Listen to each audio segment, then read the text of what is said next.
l'Econocast est un podcast Geekzone rendu possible par le généreux soutien de nos abonnés Patreon. Si vous aussi vous souhaitez soutenir la production de nos podcasts, rendez-vous sur patreon.com/geekzonefr. Merci.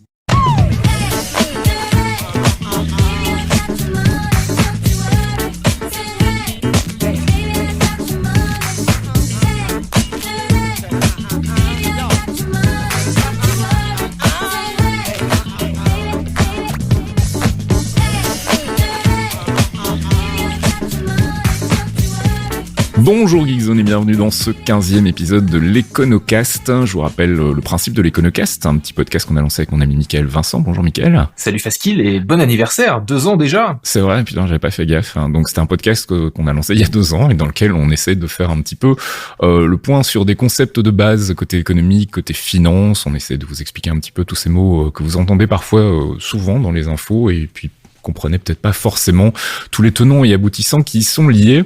Du coup, cette fois-ci, on va parler de la classe moyenne. Alors, la classe moyenne, c'est un terme qu'on entend souvent et j'ai l'impression qu'on définit de manière assez fluctuante d'une personne à l'autre.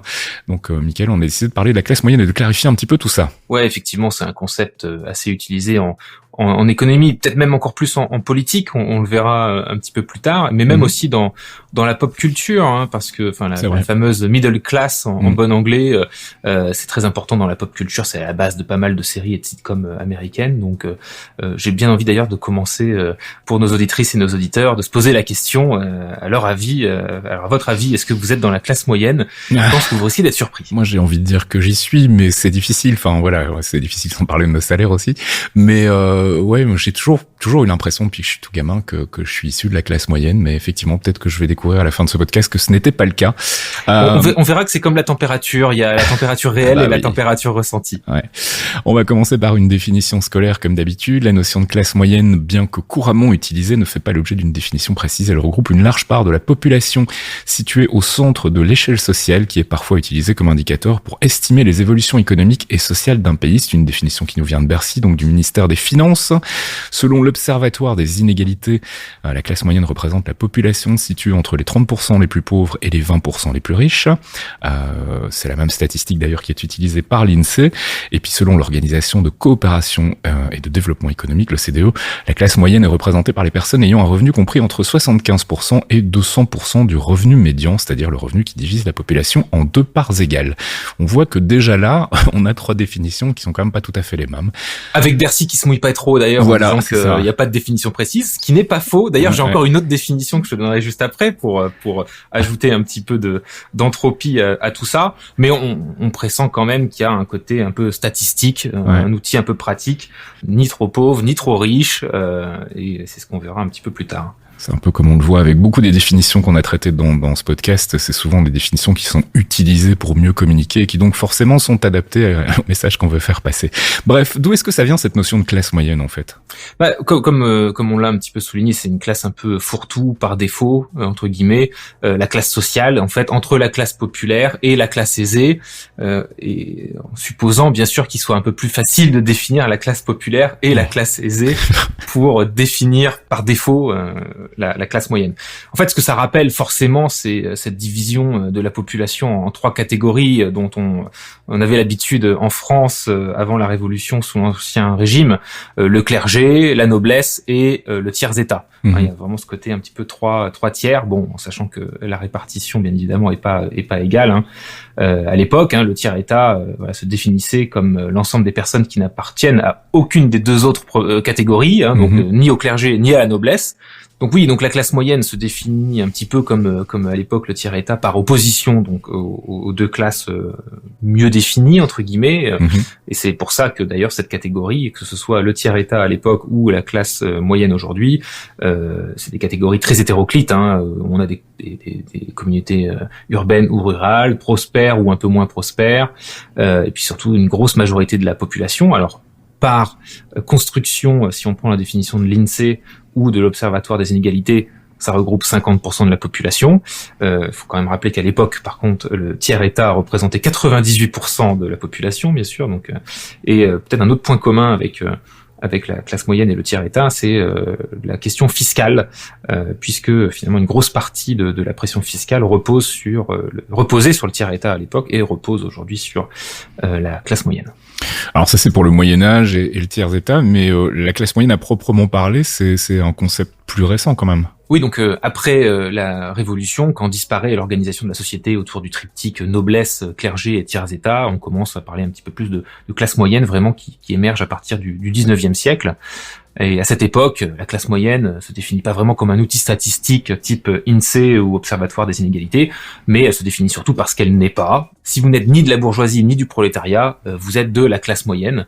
D'ailleurs, Karl Marx, qui lui était beaucoup plus sur les classes populaires, la classe ouvrière, les travailleurs, définissait lui un petit peu la classe moyenne comme étant une espèce de petite bourgeoisie, ce qui représente un petit peu aussi cette idée-là, c'est-à-dire qu'elle a un petit peu de capital, mais elle doit quand même travailler pour vivre, donc c'est une classe quand même assez capitaliste qui regroupe des travailleurs indépendants aussi, mais aussi des artisans, des petits commerçants, des boutiquiers, donc des gens qui ne roulent pas non plus sur l'or, mais qui possèdent un petit peu de capital, mais pas suffisamment pour ne pas avoir arrêté à travailler. Et donc c'est là qu'on commence un petit peu à avoir la formation un peu politique de cette classe moyenne qui va être un terme qui va être repris de plus en plus. Et par ailleurs, je le disais par rapport à les fiscalités qui reposaient beaucoup, voire même essentiellement sur le tiers-état avant la Révolution. Souvenez-vous de l'épisode sur la fiscalité de l'année dernière, l'impôt sur le revenu qui était apparu à partir de 1914, mais vraiment mis en œuvre à partir de 1920.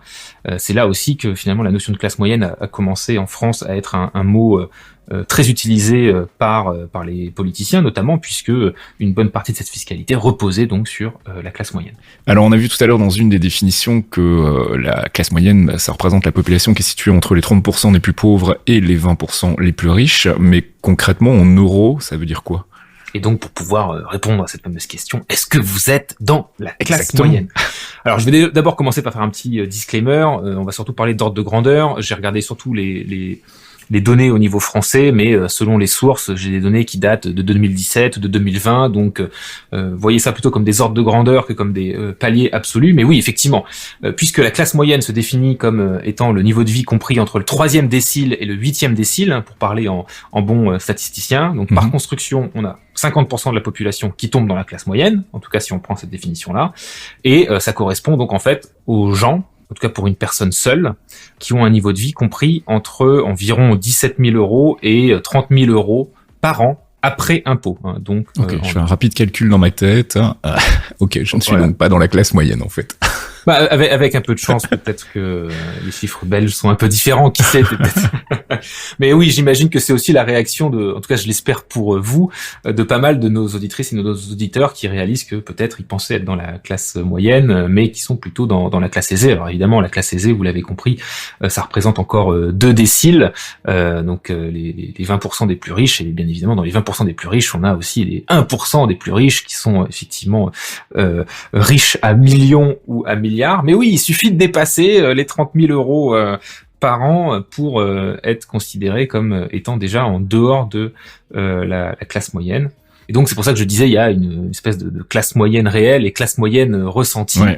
Et à ce propos, c'est un sondage de l'Institut Ipsos qui révèle que lorsqu'on demande aux Français s'ils estiment appartenir à la classe moyenne, 72% des interrogés répondent oui, avec 50% pensant se situer dans la classe moyenne inférieure et 22% dans la classe moyenne supérieure. Donc on voit que on est à peu près les 3/4 des Français qui pensent être dans la classe moyenne. Alors, en sachant quand même, si on veut nuancer un petit peu le propos, si on reprend la définition de l'OCDE, où on était entre 75% du revenu médian et 200% du revenu médian, ça signifie à peu près entre 17 000 euros par an après impôt jusqu'à 46 000 euros après impôt par an. Ça représente à peu près 60-65% de la population. Et finalement, c'est un peu plus proche des stats du sondage d'Ipsos, avec effectivement peut-être un petit 50% dans la classe moyenne inférieure et une vingtaine de pourcents dans la classe moyenne supérieure, si on devait ajouter cette distinction au sein même de la classe moyenne. Bon, alors ça ne choquera pas évidemment celles et ceux qui me connaissent, je vais faire un petit rant inégalité. Évidemment, ce côté classe moyenne ressentie, c'est pratique. Hein, c'est l'Observatoire des inégalités qui le montre, hein, qui est une association qui regarde ça à plein temps, un petit peu les distributions de revenus et qui dévoile qu'effectivement énormément de personnes étant de la classe aisée, hein, même pas de la classe moyenne supérieure, mais vraiment de la classe aisée, donc largement au-dessus des 46 000 euros par an, ont un discours très répandu, c'est de dire bon, il y a beaucoup plus riches que moi, donc ça exonère un petit peu de participer activement à la solidarité. Alors évidemment, comme je le disais juste à l'instant, on pense souvent aux 1% qui sont vraiment millionnaires ou milliardaires, et à raison, hein, c'est bien sur eux, c'est eux qui échappent le plus à l'impôt en général, et où les inégalités explosent. Mais effectivement, si on regarde les 10% des plus riches, et pas juste les 1%, on est déjà sur un quart des revenus qui sont en fait ponctionnés par les 10% de plus riches. Mais il faut aussi regarder du coup du côté des 10% les plus pauvres, hein, on pense à eux, qui gagnent en fait près de 9 fois moins, quelques pourcents en fait du revenu global, donc bien en dessous des 10% de revenus si on avait une répartition purement égalitaire. Concrètement, ça veut dire quoi? C'est que 5 millions de personnes en France vivent avec moins de 850 euros par mois. C'est chaud. C'est chaud. Alors, une des choses qu'on entend le plus souvent, enfin en tout cas en ce qui me concerne, que j'entends le plus souvent quand j'entends parler de classe moyenne, c'est que la classe moyenne, elle est en train de disparaître, qu'on est en train de creuser un fossé entre les plus pauvres et les plus riches, et que tout ce qu'il y a au milieu, globalement, soit rejoint le camp des plus riches, mais assez rarement, soit rejoint plutôt le camp des plus pauvres. Est-ce que c'est une réalité, ça, ce déclin en quelque sorte de la classe moyenne? Alors pour te répondre, il va falloir étendre un petit peu la focale, parce que si on se tient à la définition de Bercy, on a strictement 50% de classe moyenne, et donc ça n'évolue pas. Oui, c'est ça. Par contre, si on prend la définition de l'OCDE, hein, c'est ce qu'on va prendre pour répondre à ta question, c'est assez stagnant en fait. Si on regarde entre le milieu des années 80 et le milieu des années 2010, on est entre on a un tout petit déclin, on passe de 64% à 61%, mais ça reste relativement stable. Bien évidemment, c'est une moyenne au sein des pays de l'OCDE, et si on regarde un cas d'école, j'en parlais tout à l'heure dans la pop culture des États-Unis, on observe effectivement un certain déclin, c'est-à-dire que, en prenant encore une fois la définition de l'OCDE, entre 1971, on a une classe moyenne américaine qui représente 61% de la population, et qui décline quand même de 10% jusqu'à 52% en 2016, avec donc évidemment un effet assez important. Les riches s'enrichissent et les pauvres s'appauvrissent. Une formule tristement célèbre, mais qui a une certaine réalité.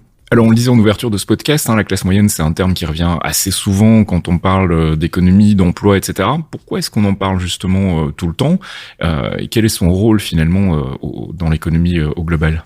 C'est un petit peu, encore une fois, je refais le parallèle avec le tiers-état. Si on en parle autant, c'est aussi parce que, alors pas seulement parce que tout le monde pense être dedans, mais aussi parce que ça joue un rôle vraiment important dans l'économie. Hein. C'est vrai que c'est la classe moyenne qui est le moteur de la consommation et de l'investissement, partant du principe que les classes très aisées vont aussi beaucoup épargner, alors que les classes moyennes ont du revenu et ont besoin de le dépenser. Et là, encore une fois, c'est aussi intéressant avec le parallèle de la petite bourgeoisie dans le logiciel marxiste, où effectivement, voilà, on parle de gens qui ont quand même un petit peu de capital, mais qui dépensent quand même l'essentiel de leurs revenus, et donc un rôle moteur dans la consommation et l'investissement. Et bien évidemment, donc par définition, elles consomment plus que les classes populaires qui galèrent un petit peu, hein, parce qu'elles ont un pouvoir d'achat plus élevé, les classes moyennes, et elles investissent aussi un petit peu plus parce qu'elles ont un petit peu d'épargne, même si c'est très léger dans la catégorie basse des classes moyennes, c'est quand même en général des gens qui ont un petit peu d'épargne. Et puis des classes moyennes qui sont confrontées à de nombreux enjeux, hein, la précarité, la mobilité sociale. Ça, c'est quelque chose aussi qui fait très peur à la classe moyenne.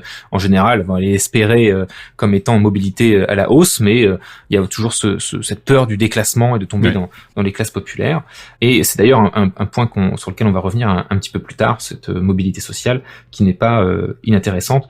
Par contre, c'est vrai qu'on en parle beaucoup, mais l'approche par le revenu, elle est quand même limitée parce que il y a quand même de gros écarts entre gagner le salaire médian et être propriétaire à la campagne ou gagner le salaire médian, mais être un parent seul avec 2 enfants à charge dans une métropole. Hein. Donc on a quand même des situations très différentes au sein de ces 50%. Donc on réalise quand même que c'est un sacré gloubi-boulga.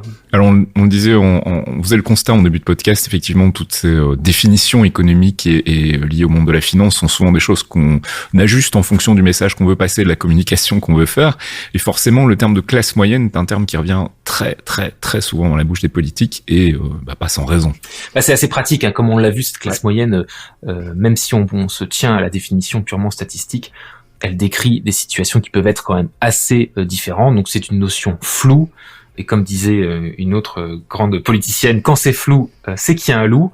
Et donc évidemment, c'est un concept hautement politique parce que c'est très pratique. T'imagines, 3/4 des Français pensent être dedans. Donc évidemment, la classe moyenne, on entend ça dans la bouche des politiques sans arrêt. Gabriel Attal, par exemple, quand il a fait son petit discours de politique générale, quand il a été juste nommé, c'était vraiment l'ode aux classes moyennes, le cœur battant de notre pays, ces femmes, ces hommes, ces familles qui se lèvent tous les matins. Avant lui, avec peut-être une parenté non dissimulée, Nicolas Sarkozy, proposé de défiscaliser les heures sup de la France qui se lève tôt. Macron, dans sa campagne de 2022, mais promesse enterrée, bien sûr, déjà, voulait concentrer les 2 milliards de baisse d'impôts sur les classes moyennes, en ces termes. Et puis, pour citer un politicien qu'on adore tous, bien évidemment, Laurent Wauquiez. Laurent Wauquiez est l'auteur d'un petit livre assez nul qui s'appelle La lutte des classes moyennes. Évidemment. Il y a un jeu de mots. Ouais.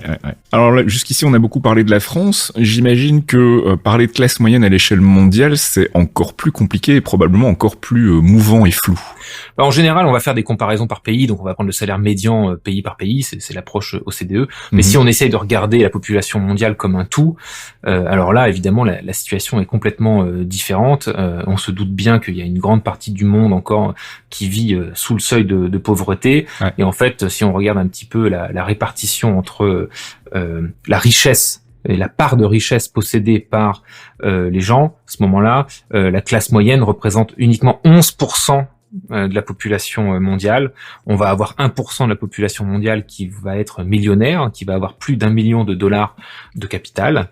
On va avoir 11%, donc cette middle class, cette classe moyenne, qui vont être entre 100 000 dollars et 1 million de dollars. La catégorie qu'on considère comme étant pauvre, entre 10 000 dollars et 100 000 dollars, et l'extrême pauvreté, c'est-à-dire les gens qui vivent avec entre 0 et 10 000 dollars. Pour le dire autrement, 1% des plus riches possèdent la moitié de la richesse mondiale, alors que les 55% des plus pauvres ne possèdent qu'1% de la richesse mondiale. Et puisqu'on est quand même ici pour parler avant tout de la classe moyenne, cette classe moyenne dont je parle, ces fameux 11% à l'échelle mondiale, possède tout de même 40% de la richesse mondiale. Alors jusqu'ici, on a beaucoup parlé de la classe moyenne en termes de chiffres. Est-ce qu'on a une approche peut-être plus humaine de cette notion ? Plus humaine et puis peut-être aussi un peu moins franco-française, sous forme d'une reco un petit peu développée. Il y a un livre de Hugré, Pénissa et Spire qui s'appelle Les classes sociales en Europe, que je vous recommande sur ce sujet-là, et qui prend effectivement ce pari de dire, bon, si on regarde le site de la Commission européenne ou des stats, Eurostat, on va avoir une approche un peu effectivement à la OCDE ou à la INSEE, c'est-à-dire qu'on va regarder pays par pays quel est le revenu médian, et finalement on n'a pas vraiment d'approche pan-européenne.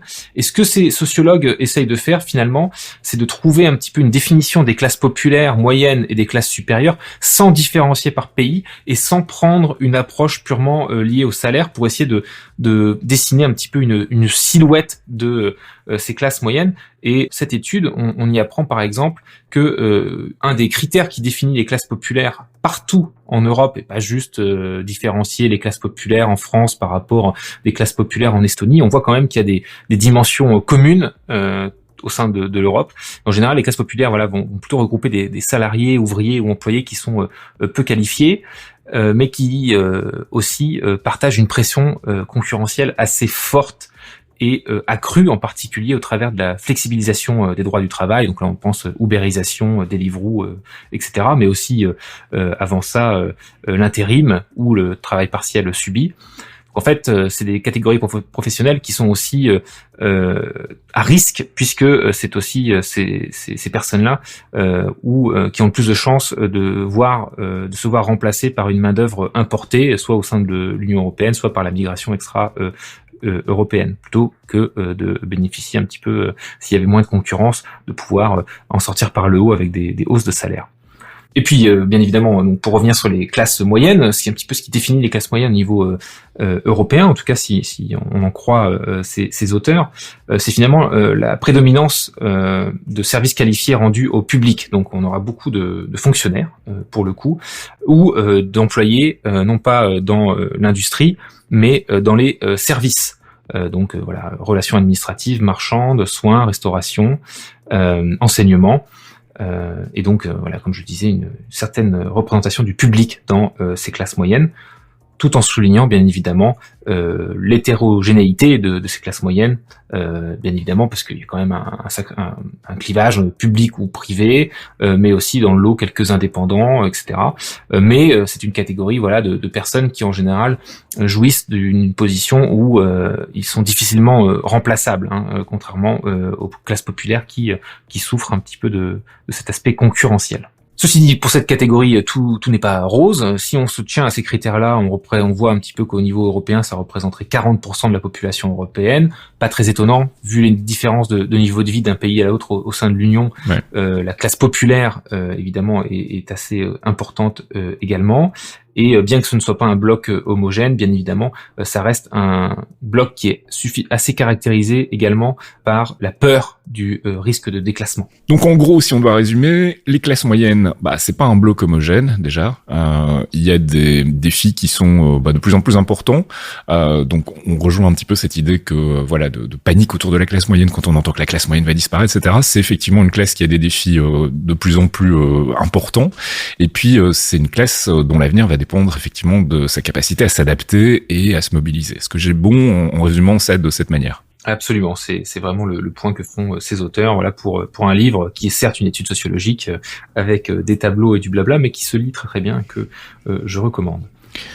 On aura d'autres recommandations à vous partager, à moins que tu aies envie d'en mettre une en avant en particulier. Je propose qu'on les liste comme d'habitude dans le billet qui accompagne ce podcast. Est-ce qu'il y a des choses que tu veux principalement pointer du doigt? En vrac, rapidement, voilà, il y aura un petit peu de lecture, un outil interactif aussi de l'INSEE qui est pas inintéressant, qui vous permet un petit peu de jouer avec les répartitions et de revenus. Donc c'est toujours intéressant d'avoir comme ça un dashboard un peu interactif. Ouais. Puis je vous laisserai aussi avec une recommandation d'une émission de Radio France sur justement la classe moyenne et surtout l'économie selon les Simpsons, et en quoi, on parlait de pop culture tout à l'heure, en quoi les Simpsons sont représentatifs de la classe moyenne américaine, avec un petit disclaimer quand même, je suis obligé de le faire, sont invités pour cette émission les doubleurs de Homer Simpson et Marge Simpson en France, et Véronique Augereau, qui est la doubleuse de Marge, à un moment donné a des propos à la limite de l'antisémitisme. Okay. Donc voilà, juste je préfère le dire, petit dérapage, elle aurait dû s'entraîner peut-être sur le skate de Bart.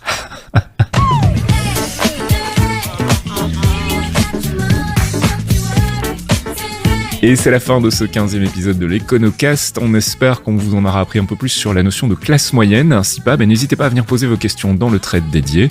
Et puis si vous avez des idées de sujets pour les prochains épisodes, même si c'est des petits sujets, des choses qu'on peut intercaler peut-être dans un espèce de best-of, n'hésitez pas à venir les partager avec nous là aussi sur les différents threads, ou bien vous pouvez tout simplement contacter Michael directement sur Mastodon.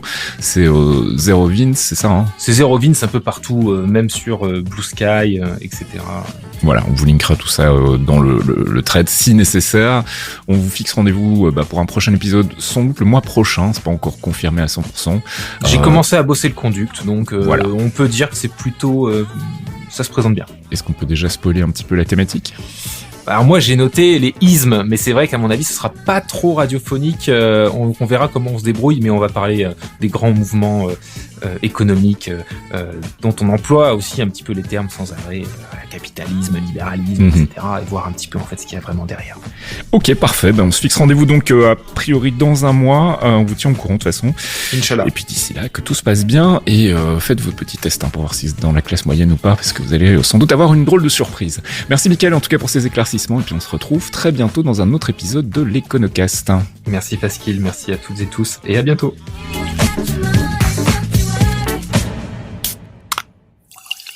un podcast signé Faskill. Faskill.com.